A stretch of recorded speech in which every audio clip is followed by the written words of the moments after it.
15 ans j'ai attendu pour te dire que je t'aime. Ce furent les mots qui changèrent ma vie à jamais, des mots qui résonnent encore dans mon cœur comme une mélodie sacrée et douloureuse. Je m'appelle Véronique Dubois et voici l'histoire de comment j'ai aimé en silence ma cousine Anne Moreau pendant 15 longues années, regardant impuissante comment elle se mariait avec une autre femme, étant la marraine de sa fille inadoptive, et feignant courageusement que mon cœur ne se brisait pas un peu plus chaque jour qui passait dans cette torture quotidienne. Une histoire d'amour interdit qui a commencé quand nous étions juste des enfants innocentes dans la banlieue parisienne et qui explosa finalement le jour béni où Anne arriva en pleurs dans mes bras tremblants parce que son mariage apparemment parfait avait pris fin brutalement. Maintenant, avant de commencer cette confession de mon âme tourmentée, si vous aimez ce type d'histoire qui touche profondément l'âme humaine, laissez un like, abonnez-vous à la chaîne et dites-moi dans les commentaires de quelle partie de la France ou du monde francophone vous regardez cette histoire bouleversante. Maintenant, oui, nous pouvons commencer ce voyage émotionnel intense ensemble, vous et moi unis dans cette confidence intime. Tout a commencé dans l'automne froid et gris de 2009, quand j'avais seulement 12 ans et que mon monde parfait et sécurisé s'effondra de la manière la plus cruelle et brutale possible dans notre pavillon de Meaux, en Seine-et-Marne. Mes parents, Marie et Philippe Dubois, divorcèrent après 16 années de mariage qui semblaient heureuses et stables de l'extérieur pour tous les voisins et la famille, mais qui cachaient en réalité des fissures profondes et irréparables que mon jeune cœur innocent ne pouvait absolument pas comprendre ou anticiper. Mon père, un architecte réputé de 45 ans, disparut simplement un matin brumeux d'octobre en laissant seulement un mot froid et cruel sur la table en marbre de notre cuisine bourgeoise, expliquant de manière brutale qu'il avait trouvé quelqu'un de plus jeune dans son cabinet d'architecture du 16e arrondissement et qu'il ne voulait plus porter le fardeau écrasant des responsabilités d'une famille avec une enfant qu'il n'avait jamais vraiment désirée. Ma mère, complètement dévastée émotionnellement et sans ressources économiques suffisantes, après avoir été femme au foyer dédiée pendant toutes ces longues années, dut chercher désespérément du travail urgent dans une autre ville, finalement à Lyon, où sa sœur cadette lui avait miraculeusement trouvé un poste modeste de secrétaire médicale dans un cabinet de pédiatrie. Et c'est ainsi, dans cette période chaotique et déstabilisante de ma jeune vie, qu'on m'envoya vivre temporairement chez ma tante Claire Moreau et ma cousine Anne, dans leur maison confortable et accueillante de Vincennes, en banlieue est de Paris, une demeure familiale avec un petit jardin fleuri où je pensais rester seulement quelques mois. Le tout premier jour dans la maison chaleureuse d'Anne, je me sentis immédiatement comme une intruse malvenue et embarrassante dans un monde parfait et harmonieux qui fonctionnait comme une horloge suisse. Anne avait absolument tout ce que j'avais perdu si brutalement du jour au lendemain. Des parents, Claire et Michel, qui s'aimaient profondément et le montraient quotidiennement par 1000 petites attentions tendres. Une maison stable et accueillante, pleine de rires spontanés et de moments de bonheur authentiques. Des amis fidèles et loyaux qui l'adoraient inconditionnellement.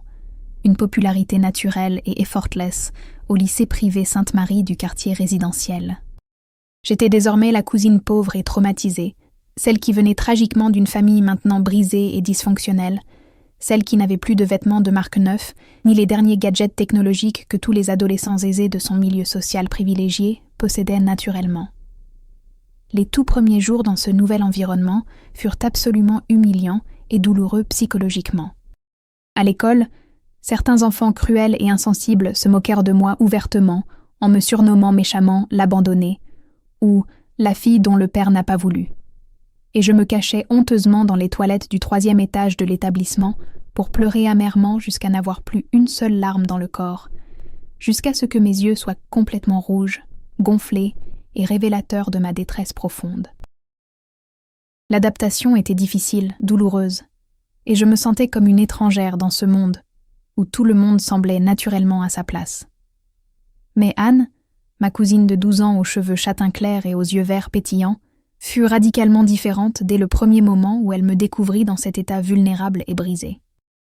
Quand elle me trouva en train de pleurer amèrement cette première semaine particulièrement difficile, recroquevillée pathétiquement dans un coin de sa chambre magnifiquement décorée de posters de ses chanteuses préférées et de photos de ses amies souriantes, Elle ne me posa aucune question embarrassante ou invasive, ni ne me traita avec cette pitié condescendante et infantilisante que je détestais tant chez les adultes bien pensants de mon entourage.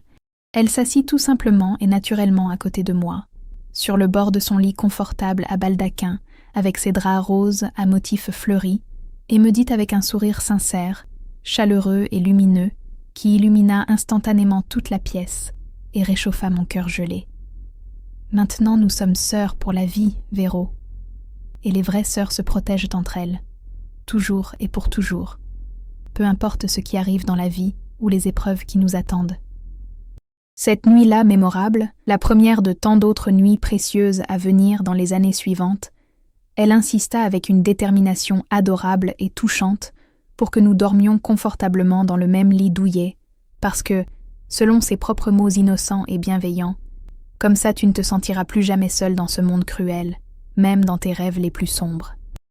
Ce fut précisément cette nuit-là, dans l'obscurité paisible de sa chambre parfumée à la lavande, que tout changea de manière irréversible et profonde dans mon cœur de petite fille de 12 ans en quête d'affection et de sécurité. Anne s'endormit paisiblement et innocemment, en me serrant protectivement dans ses bras fins, mais étonnamment forts pour son âge. Et moi je restais éveillée consciencieusement toute la nuit entière, les yeux grands ouverts dans le noir, ressentant quelque chose de complètement nouveau, inexplicable et troublant que je n'avais jamais expérimenté auparavant dans ma courte vie d'enfant. Sa respiration douce, régulière et rythmée comme une mélodie apaisante contre la peau sensible de mon cou, la chaleur réconfortante et enveloppante de son corps d'adolescente naissante contre le mien, la façon infiniment tendre et naturelle dont son bras délicat m'encerclait possessivement, comme si c'était la chose la plus évidente et normale du monde entier. À seulement 12 ans, dans mon innocence touchante, je n'avais évidemment pas les mots précis, sophistiqués, ou le vocabulaire émotionnel pour décrire fidèlement ce que je ressentais dans les profondeurs mystérieuses et inexplorées de mon être en développement, mais je savais déjà avec une certitude absolue et troublante que c'était quelque chose de profond et significatif, quelque chose de magique et transcendant qui me donnait une envie désespérée et irrésistible de rester ainsi pour l'éternité. Protégée et aimée tendrement dans ses bras comme un trésor précieux et irremplaçable. Durant les mois suivants qui s'écoulèrent comme un rêve merveilleux et irréel, Anne et moi devînmes absolument et complètement inséparables dans tous les aspects variés de nos vies quotidiennes d'adolescentes. Elle me défendait avec une férocité impressionnante et une loyauté touchante quand quelqu'un osait s'en prendre méchamment à moi dans la cour de récréation bondée de l'école ou lors des interclasses. Elle m'incluait naturellement et sans le moindre effort dans son groupe d'amies populaires et influentes du lycée, me prêtait généreusement ses plus beaux vêtements de marque Zadig & Voltaire et Comptoir des Cotonniers pour que je ne me sente jamais différente, inférieure ou exclue socialement par rapport aux autres filles privilégiées de notre âge et de notre classe sociale.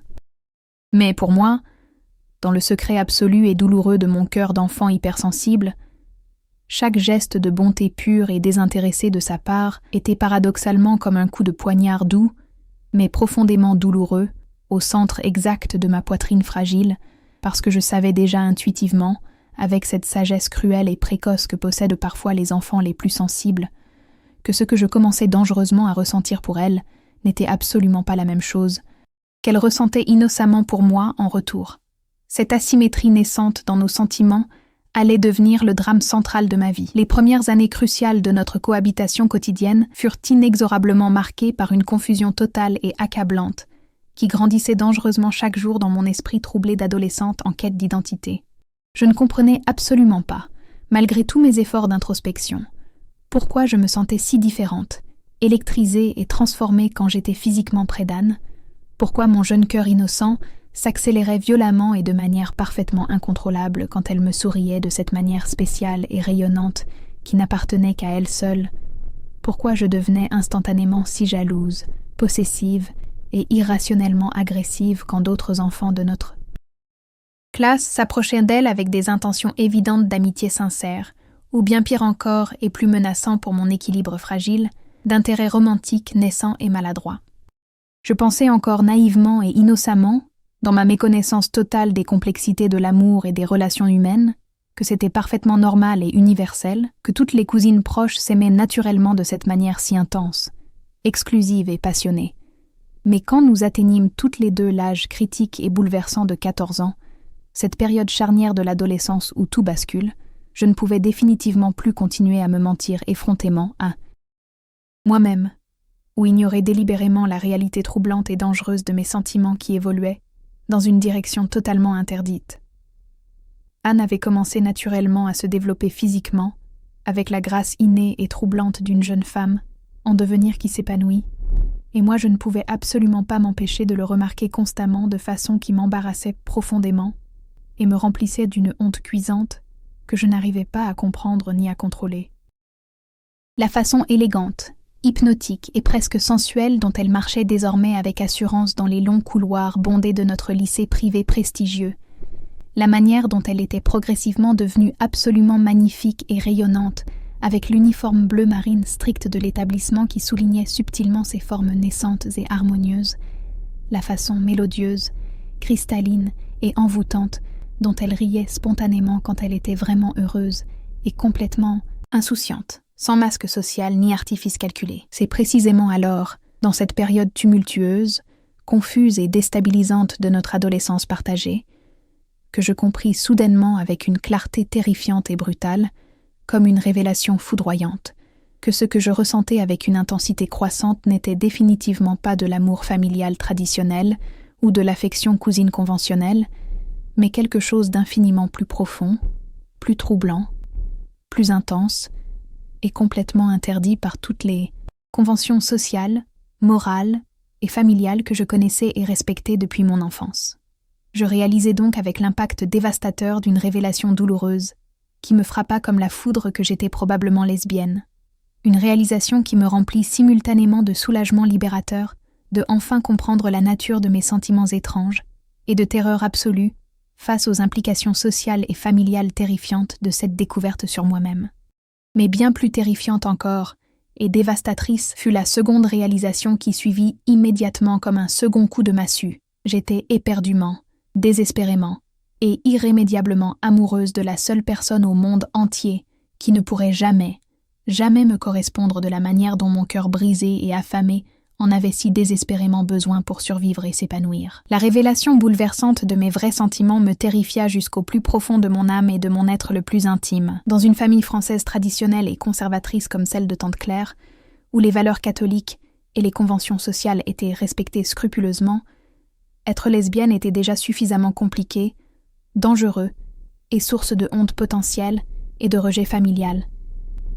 Mais être amoureuse de sa propre cousine germaine était absolument impensable, quelque chose d'inconcevable et monstrueux, qui pourrait détruire non seulement ma relation si précieuse avec Anne, mais également avec toute la famille élargie qui m'avait si généreusement accueillie et littéralement sauvée quand j'en avais le plus désespérément besoin dans les moments les plus sombres et difficiles de mon existence brisée. Je commençais donc délibérément et stratégiquement à m'éloigner émotionnellement d'Anne, inventant constamment des excuses de plus en plus élaborées, créatives et convaincantes pour ne pas passer autant de temps intime ensemble qu'auparavant, pour éviter systématiquement ces moments dangereux d'intimité physique et émotionnelle qui me faisaient simultanément tant de mal et tant de bien, créant cette torture délicieuse qui devenait ma drogue quotidienne.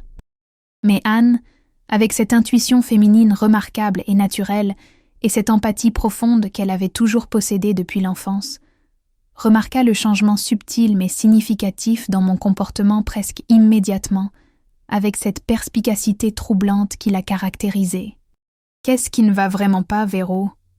Ai-je fait quelque chose de mal ou dit quelque chose qui t'a profondément blessé sans que je m'en rende compte ?» me demanda-t-elle avec une inquiétude sincère et touchante un après-midi particulièrement pluvieux d'automne, alors que les feuilles dorées tombèrent mélancoliquement dans le petit jardin familial, quand je refusais catégoriquement et avec une brutalité inhabituelle son invitation pour aller voir ensemble le nouveau film romantique au cinéma, Gaumont Opéra comme nous le faisions religieusement et joyeusement tous les vendredis soirs depuis de nombreux mois heureux. Ses magnifiques yeux verts profonds étaient remplis d'une inquiétude genuine et touchante, et cela me fit me sentir encore infiniment plus mal dans ma peau fragile, comme si je trahissais criminellement la confiance la plus pure et innocente qui existait naturellement entre nous depuis des années.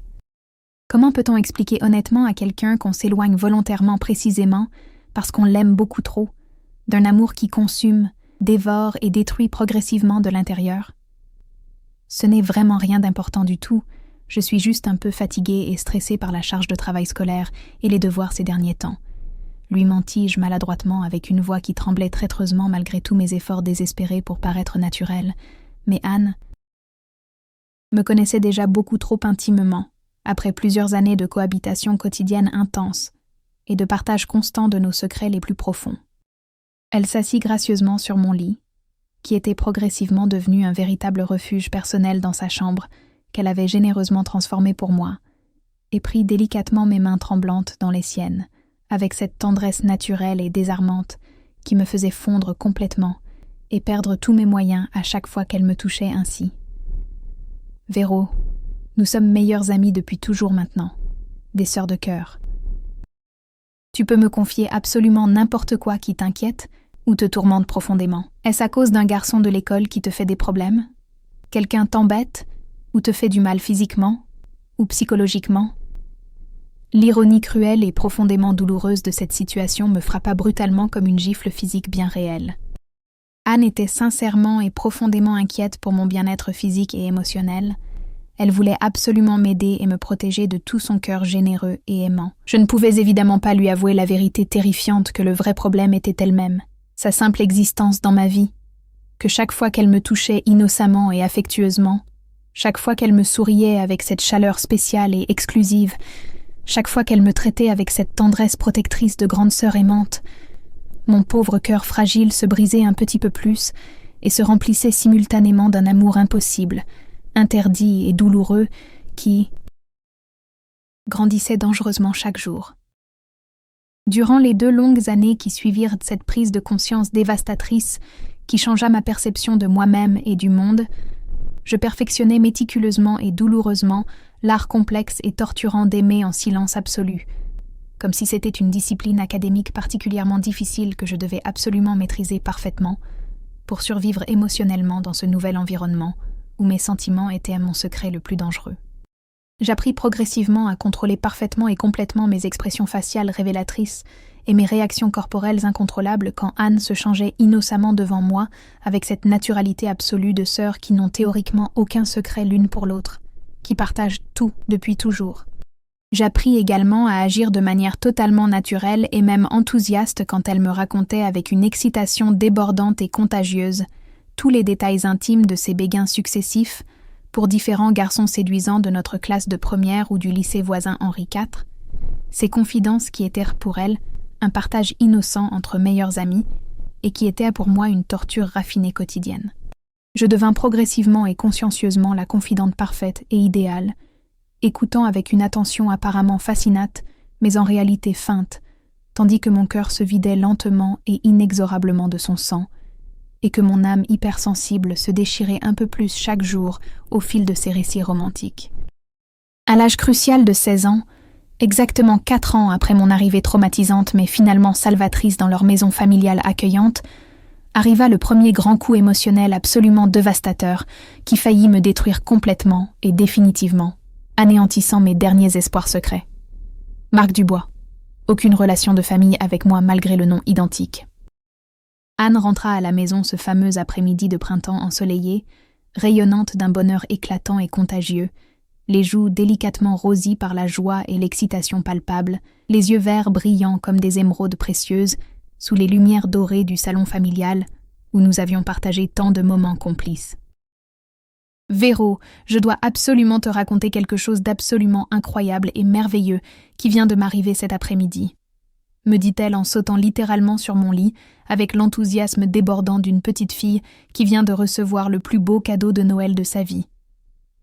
Marc Dubois, le capitaine charismatique de l'équipe de football du lycée, le plus beau et le plus populaire de toute notre année, m'a officiellement demandé d'être sa petite amie devant tous ses amis dans la cour principale. Je sentis instantanément comme si quelqu'un m'avait donné un coup de poing brutal et impitoyable, directement dans l'estomac, me coupant complètement la respiration et me laissant pantelante. Marc était incontestablement le garçon le plus populaire, le plus séduisant, et le plus universellement désiré de toute notre école privée prestigieuse, celui que littéralement toutes les filles de notre âge et même des classes supérieures convoitaient secrètement ou ouvertement, rêvant de sortir avec lui, ne serait-ce qu'une seule fois. Et maintenant, il était officiellement le petit ami de mon Anne bien-aimée, celle que j'aimais en secret depuis des années. « C'est absolument fantastique et merveilleux pour toi, ma chérie », réussis-je miraculeusement à dire en forçant désespérément un sourire que je priais silencieusement pour qu'il paraisse authentique et non comme la grimace horrible et déformée que je ressentais intérieurement. Raconte-moi absolument tous les détails les plus romantiques de cette demande. Et Anne, dans son innocence touchante et son bonheur débordant, qui illuminait tout son visage radieux, me raconta effectivement tout dans les moindres détails, les plus intimes et douloureux pour mon cœur secret qui saignait. Comment Marc l'avait galamment invité à sortir après les cours dans le parc romantique Monceau près de notre école. Ce lieu magique avec ses statues et ses allées ombragées, comment avait été leur premier rendez-vous absolument magique sous les cerisiers japonais en fleurs qui créaient un décor de conte de fées. Tous les mots doux et les promesses d'amour éternel qu'il lui avait murmurés tendrement à l'oreille. Ce qu'elle avait ressenti exactement dans tout son être quand il l'avait embrassée, doucement et passionnément sous les étoiles brillantes du ciel parisien nocturne. Chaque mot prononcé avec tant d'enthousiasme sincère et de joie pure était une torture raffinée et exquise pour mon âme tourmentée. Mais j'écoutais religieusement, avec une attention apparemment fascinante et bienveillante. Je posais toutes les bonnes questions au bon moment avec un timing parfait. J'agissais impeccablement comme la cousine excitée et heureuse pour elle que j'étais censée être naturellement dans ces circonstances de bonheur partagé. Pendant les 6 mois interminables que dura cette première relation amoureuse sérieuse d'Anne, période qui me sembla durer des années entières de souffrances quotidiennes, je développais des stratégies de survie émotionnelle de plus en plus sophistiquées et complexes, véritables mécanismes de défense psychologique.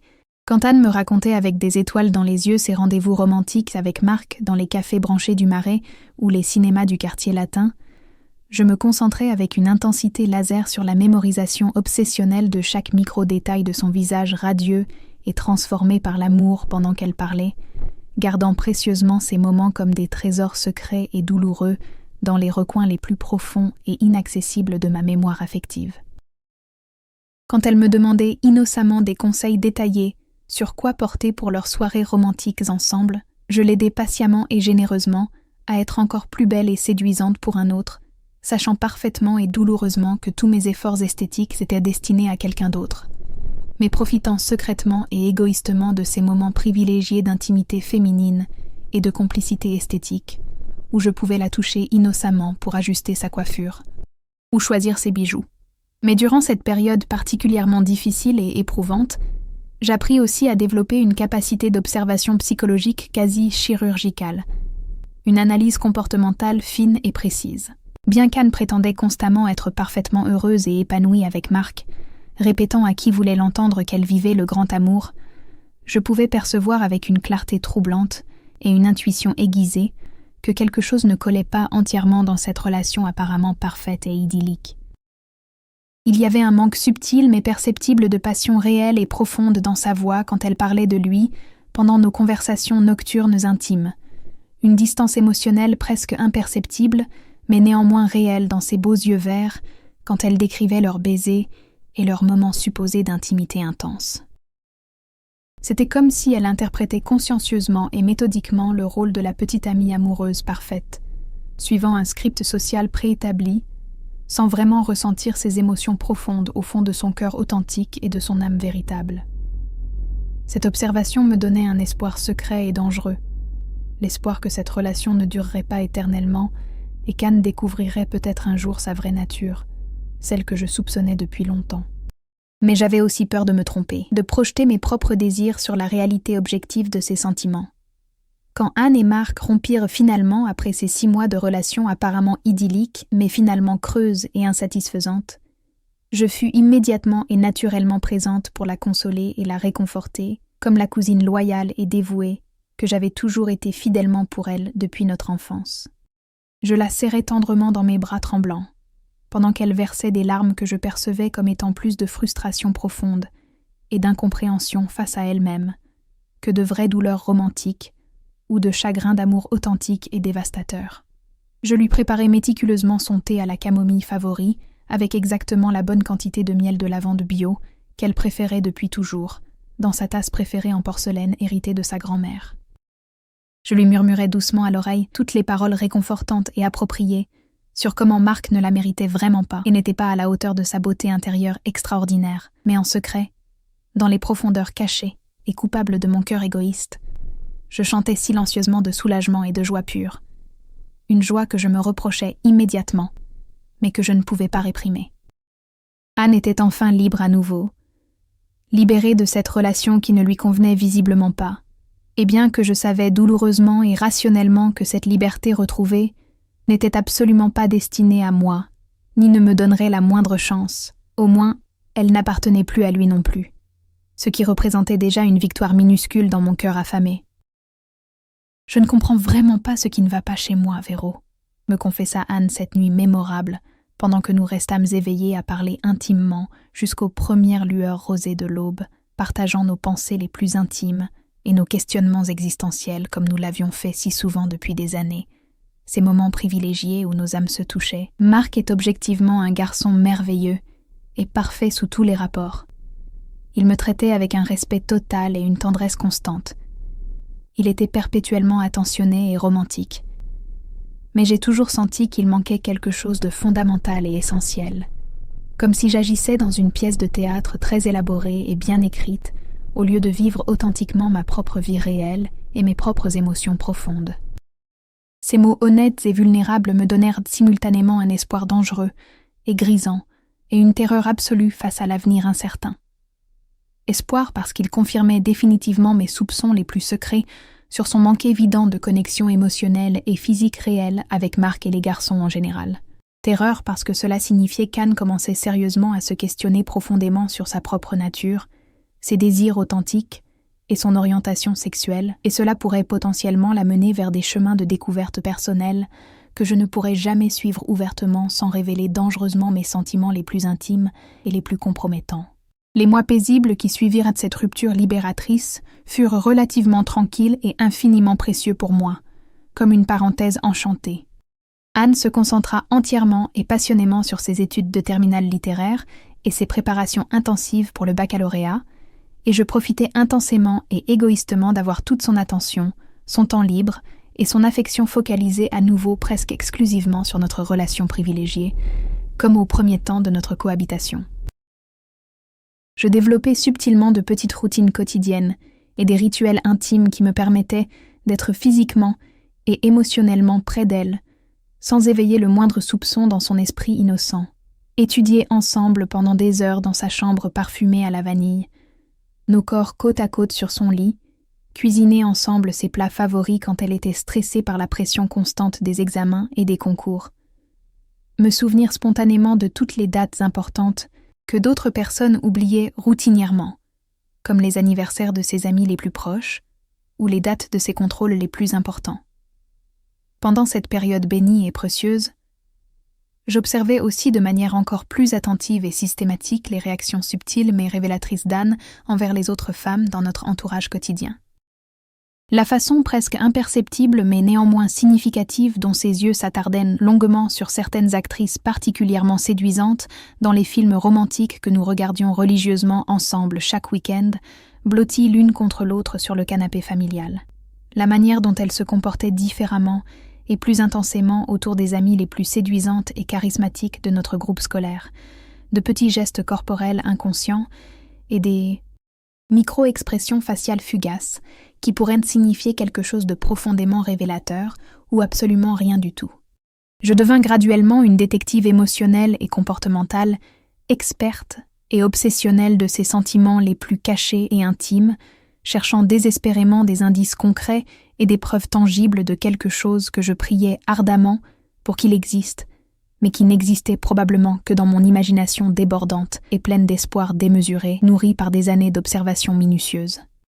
À l'âge crucial de 18 ans, précisément 6 ans après mon arrivée dramatique dans sa vie et la transformation complète de mon existence, tout changea dramatiquement et définitivement quand Anne rencontra Patricia Moreau dans son tout premier semestre d'études universitaires en arts visuels à la prestigieuse université Paris-Sorbonne, où elle s'épanouissait intellectuellement. Anne rentra à la maison ce jour absolument fatidique, avec une énergie complètement différente et transformée, une excitation palpable et électrisante que je n'avais absolument jamais vue auparavant chez elle, mais elle était infiniment plus profonde, plus authentique et plus réelle que l'enthousiasme superficiel et forcé qu'elle avait affiché artificiellement avec Marc pendant tous ces longs mois de relations inadaptées. J'ai rencontré quelqu'un de vraiment très spécial aujourd'hui à l'université, me dit-elle en s'installant confortablement sur mon lit, avec une expression particulière que je n'avais jamais vue sur son visage jusqu'alors, un mélange troublant et fascinant de confusion assumée, d'excitation pure et de découverte de soi qui l'a transformée littéralement. Et immédiatement, instinctivement, je sus avec cette intuition féminine que nous développons parfois, par la façon particulière et chargée d'émotions dont elle prononça ces mots lourds de sens, que cette rencontre était fondamentalement différente de toutes les autres qu'elle avait pu faire jusqu'alors. Ce n'était absolument pas l'émotion artificielle et performative qu'elle avait montrée avec tous les garçons précédents, cette joie de surface qui sonnait faux, mais quelque chose d'infiniment plus authentique, profond et transformateur pour son âme, en quête de vérité sur elle-même. « Un garçon de ta promotion en art visuel ?» demandai-je avec une fausse désinvolture étudiée, bien que quelque chose de très profond et intuitif dans mon être hypersensible connaissait déjà la réponse qui allait changer le cours de nos deux vies pour toujours. Cette réponse que j'attendais secrètement depuis des années. « Non », répondit Anne avec une douceur vulnérable et touchante. Et pour la première fois depuis des années, je vis une vraie incertitude attendrissante et une confusion genuine, mais assumée dans ses yeux, habituellement si confiants et déterminés. C'est une fille. Elle s'appelle Patricia Moreau. Elle étudie la photographie artistique et la création visuelle contemporaine. Et quand nous avons parlé pendant des heures entières au café Procope de l'université, j'ai ressenti quelque chose que je n'avais jamais expérimenté auparavant dans toute ma vie. Comme si j'avais enfin trouvé quelqu'un qui me comprend parfaitement et complètement dans mon essence la plus profonde et authentique, sans besoin d'explications interminables ou de justifications sociales. Mon monde entier vacilla violemment et dangereusement, comme si un tremblement de terre émotionnel venait de frapper ma réalité. D'un côté, j'étais littéralement euphorique et transportée de joie, parce qu'Anne avait finalement confirmé de manière explicite et indéniable ce que j'avais secrètement soupçonné, espéré et prié pour qu'il soit vrai pendant toutes ces longues années d'observation patiente et d'analyse comportementale, qu'elle était effectivement capable d'aimer romantiquement et passionnément une femme, qu'elle était attirée par les femmes et non exclusivement par les hommes. De l'autre côté, j'étais simultanément et complètement dévastée, anéantie émotionnellement parce que cette femme extraordinaire qui avait provoqué cette révélation cruciale sur l'identité d'Anne n'était définitivement, absolument et irrémédiablement pas moi, mais une inconnue talentueuse qui venait d'entrer dans sa vie pour la transformer. Les 2 longues années qui suivirent cette révélation bouleversante qui changea ma compréhension de tout furent incontestablement les plus difficiles, douloureuses et émotionnellement dévastatrices de toute ma jeune existence jusqu'à ce moment crucial. Voir Anne tomber progressivement mais complètement et irrésistiblement amoureuse de Patricia, les observer ensemble construire patiemment une relation passionnée, solide et profondément heureuse, fut une torture quotidienne exquise et raffinée qui me consumait de l'intérieur. Patricia était objectivement et indéniablement tout ce que je n'étais pas et ne pourrais jamais espérer devenir. Incroyablement sûre d'elle-même, jusqu'à l'impressionnant, professionnellement ambitieuse, et déjà reconnue dans son domaine artistique, socialement charismatique et magnétique dans toutes les situations, capable de captiver une assemblée entière par sa simple présence. Il était absolument impossible de la détester ou de lui en vouloir personnellement, parce qu'elle rendait genuinement Anne plus heureuse, plus épanouie et plus elle-même que je ne l'avais jamais vue, et ultimement, le bonheur authentique et rayonnant d'Anne était la seule chose que j'avais toujours désirée par-dessus tout, même par-dessus mon propre bonheur et mes propres désirs égoïstes les plus profonds. Quand Patricia déménagea à Londres pour poursuivre ses études avancées en photographie dans une école prestigieuse et que leur relation se termina douloureusement à distance après de longs mois de tentatives courageuses de maintenir leur amour malgré la séparation géographique, je fus immédiatement et naturellement présente pour ramasser délicatement les morceaux du cœur brisé d'Anne, mais cette fois la douleur qu'elle ressentait était fondamentalement différente et infiniment plus profonde que tout ce que j'avais pu observer auparavant. Anne ne pleurait pas la perte d'une relation de surface qui n'avait jamais vraiment touché son âme profonde, comme cela avait été le cas avec Marc et ses autres relations superficielles. Elle pleurait la perte du premier amour vrai, profond, transformateur et authentique de sa vie, celui qui lui avait révélé qui elle était vraiment et ce dont elle était capable en matière de sentiments amoureux. Après des mois de guérison lente et progressive, marqués par des hauts et des bas émotionnels que j'accompagnais fidèlement, quelque chose d'inattendu et merveilleux commença graduellement à se produire entre nous. Quelque chose que je n'avais jamais osé espérer dans mes rêves les plus fous. Anne commença naturellement à chercher ma compagnie, non seulement quand elle avait besoin d'aide pratique ou de réconfort dans ses moments de tristesse, mais simplement et purement parce qu'elle désirait être avec moi, parce que ma présence lui apportait quelque chose d'unique et d'irremplaçable. « J'aime profondément la façon dont je me sens quand tu es près de moi, Véro », me confessa-t-elle spontanément un soir, tandis que nous préparions ensemble le dîner dans la cuisine familiale où nous avions partagé tant de moments complices au fil des années, nos gestes synchronisés par des années de vie commune. Tout dans ma vie semble plus facile, plus naturel, plus correct quand tu es là. C'est comme si tu étais ma moitié manquante. 1 an après sa rupture définitive avec Patricia, Anne avait complètement fleuri et s'épanouissait de manière que je n'avais pas vue depuis des années, retrouvant cette joie de vivre naturelle qui la caractérisait dans notre enfance. Un soir mémorable de printemps, tandis que nous lavions ensemble la vaisselle dans une harmonie domestique parfaite qui me rappelait un vieux couple marié, Anne me dit quelque chose qui arrêta complètement mon cœur et fit trembler mes mains. Pour la première fois de ma vie adulte, je me sens véritablement et profondément complète en tant que personne. Et je pense sincèrement que c'est parce que je vis enfin ma vie authentiquement avec les personnes qui comptent vraiment pour moi, avec celles qui m'aiment inconditionnellement. Il y avait quelque chose de différent et significatif dans la façon dont elle me regarda intensément quand elle prononça ces mots lourds de sens et d'émotion. Après 15 longues années d'espoir, de désespoir alterné et d'interprétations parfois erronées de signes qui n'existaient peut-être que dans mon imagination fertile, j'osais enfin croire courageusement que peut-être, juste peut-être, Anne commençait finalement à me voir différemment, à percevoir ce que j'avais toujours ressenti pour elle. Et puis arriva cette nuit absolument magique et transformatrice, qui changea absolument tout dans nos vies pour toujours, cette nuit que j'avais inconsciemment attendue pendant 15 ans. Anne avait eu une journée particulièrement stressante et épuisante à son nouveau travail dans une galerie d'art contemporain du Marais, et j'arrivais spontanément chez elle avec tous ces plats réconfortants favoris que je connaissais par cœur, ces petites attentions qui étaient devenues naturelles au fil des années. Après avoir tendrement couché sa fille adoptive Sophie, cette petite fille de 6 ans qu'elle avait adoptée seule et que j'aimais comme si c'était ma propre fille, nous nous installâmes confortablement sur le canapé moelleux de son salon pour regarder ensemble un de nos films romantiques préférés, Portrait de la jeune fille en feu, ce chef-d'œuvre français qui nous bouleversait à chaque visionnage. « Véro !» me dit-elle avec une douceur inhabituelle en prenant délicatement ma main dans la sienne, ses doigts s'entrelaçant naturellement avec les miens. « Il y a quelque chose d'absolument crucial que j'ai besoin de te dire depuis très très longtemps. » Mon cœur s'arrêta littéralement de battre.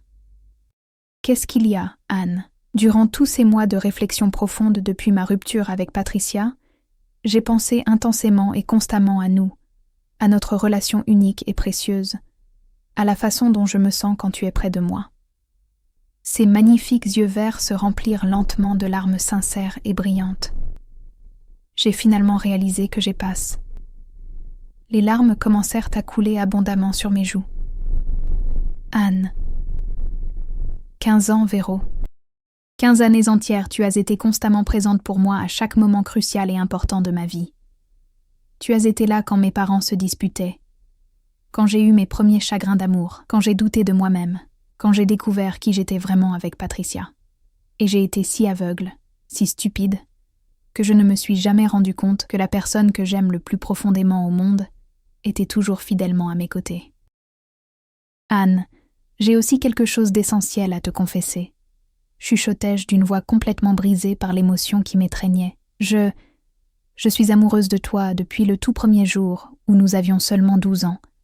15 longues années, j'ai attendu patiemment pour pouvoir enfin te dire que je t'aime de tout mon cœur, de toute mon âme, avec chaque fibre de mon être. Nous nous serrâmes désespérément dans les bras et pleurâmes ensemble durant des heures interminables, libérant finalement 15 années d'amour gardé secret, de douleurs silencieuses, d'espoirs cachés et de rêves interdits qui avaient hanté nos nuits. Tu penses qu'on peut vraiment essayer de construire quelque chose de beau ensemble ? Me demanda-t-elle avec une vulnérabilité touchante. Tu penses sincèrement qu'on peut être heureuse ensemble malgré ce que diront les gens ? Je pense qu'on l'est déjà depuis toujours, lui répondis-je avec une certitude absolue, et je l'embrassai tendrement pour la première fois, goûtant enfin à ses lèvres dont j'avais rêvé pendant tant d'années. Les mois qui suivirent furent les plus beaux de ma vie. Nous prîmes notre temps pour explorer cette nouvelle dimension de notre relation, respectant le rythme de chacune et l'adaptation de Sophie à notre nouvelle configuration familiale. La petite fille, avec la sagesse innocente des enfants, accepta naturellement ce changement, me considérant déjà comme sa seconde maman depuis longtemps. 2 ans après cette nuit transformatrice, nous nous mariâmes civilement à la mairie du 4e arrondissement de Paris, dans une cérémonie intime entourée de nos proches qui nous soutenaient. Sophie fut notre demoiselle d'honneur, rayonnante dans sa robe rose qu'elle avait choisie elle-même. Tante Claire, malgré ses premières réticences dues à son éducation traditionnelle, finit par comprendre la profondeur de notre amour et nous donna sa bénédiction les larmes aux yeux. Aujourd'hui, 10 ans après notre mariage civil, j'ai 45 ans et Anne 44. Nous avons fondé une famille recomposée magnifique avec Sophie, maintenant âgée de 16 ans, est devenue une adolescente brillante et engagée, et 3 autres enfants que nous avons adoptés ensemble. Lucas, 8 ans, que nous avons accueilli quand il avait 3 ans, les jumelles Emma et Léa, 6 ans, arrivées chez nous il y a 2 ans, après un parcours d'adoption difficile, mais tellement gratifiant. Notre maison de Vincennes résonne maintenant des rires et des disputes typiques d'une famille nombreuse. Anne a ouvert sa propre galerie d'art dans le Marais, spécialisée dans l'art contemporain féminin, un projet qu'elle mûrissait depuis des années et qu'elle a enfin pu concrétiser avec mon soutien inconditionnel. De mon côté, je suis devenue psychologue spécialisée dans l'accompagnement des familles LGBTQ+, trouvant dans cette vocation un moyen de donner du sens à mon parcours personnel. Parfois, quand je regarde Anne jouer joyeusement avec nos enfants dans le jardin fleuri de notre maison familiale, leur rire cristallin résonnant sous les branches du vieux cerisier que nous avons planté ensemble, je ne peux toujours pas croire que cette vie merveilleuse soit ma réalité. Qu'après 15 années d'amour silencieux, de douleurs cachées et d'espoir secret, nous ayons trouvé notre chemin l'une vers l'autre et construit cette famille unie et heureuse. Sophie, maintenant en seconde, nous a récemment confié qu'elle se souvient à peine de l'époque où nous n'étions pas ensemble, tant notre union lui semble naturelle et évidente. Vous étiez faites l'une pour l'autre depuis toujours, nous a-t-elle dit avec cette assurance touchante des adolescents. Même quand j'étais petite, je voyais bien que maman Véro vous regardait avec des yeux d'amoureuse. Les moments difficiles n'ont pas manqué, bien sûr. L'adaptation sociale, les regards parfois curieux ou désapprobateurs, les démarches administratives complexées pour les adoptions, les questionnements de nos enfants sur leur histoire personnelle. Mais chaque obstacle surmonté ensemble nous a rendus plus fortes, plus unies, plus sûres de notre choix de vie. Anne me dit souvent qu'elle regrette d'avoir été si longue à comprendre ses sentiments. Ces 15 années où nous aurions pu être heureuses ensemble. Mais moi, je lui réponds toujours que chaque moment d'attente en valait la peine, que notre histoire ne pouvait pas se dérouler autrement, que nous avions besoin de ce temps pour devenir les femmes que nous sommes aujourd'hui, capables de construire cette famille solide et épanouie. Le soir, quand tous nos enfants sont couchés et que la maison retrouve son calme, nous nous retrouvons souvent sur la terrasse, un verre de vin à la main, regardant les étoiles au-dessus de Paris. C'est dans ces moments-là qu'Anne me redit parfois « Merci d'avoir attendu si longtemps ». Et moi je lui réponds invariablement « Merci d'avoir finalement ouvert les yeux ». Notre amour, né dans l'interdit et nourri dans le silence, s'épanouit aujourd'hui au grand jour. Nous organisons des dîners pour nos amis, participons aux événements de l'école de nos enfants, vivons une vie normale de famille française contemporaine. Nos voisins nous considèrent comme le couple le plus stable du quartier, et nos enfants sont fiers de leurs 2 mamans qui s'aiment visiblement. L'amour véritable et authentique prend parfois énormément de temps. Parfois il requiert une patience infinie. Parfois il nous emmène par des chemins douloureux et sinueux avant de nous révéler le bonheur. Mais quand il est réel, profond et destiné, il trouve toujours un moyen de triompher contre tous les obstacles, contre tous les préjugés, contre toutes les conventions sociales. Notre histoire prouve qu'il n'est jamais trop tard pour dire « je t'aime », que l'amour patient finit toujours par être récompensé, que les cœurs qui sont faits l'un pour l'autre finissent toujours par se trouver, même après 15 années de silence et de souffrance. Ceci est notre histoire. 15 ans j'ai attendu pour te dire que je t'aime. Et aujourd'hui, 10 ans après notre mariage, je peux affirmer sans l'ombre d'un doute que cela valait la peine de chaque seconde d'attente, de chaque larme versée en secret, de chaque nuit à rêver d'un amour que je croyais impossible. L'amour vrai existe, même quand il semble interdit. Il suffit parfois d'avoir le courage d'attendre et la sagesse de reconnaître quand le moment est enfin venu de se révéler au grand jour.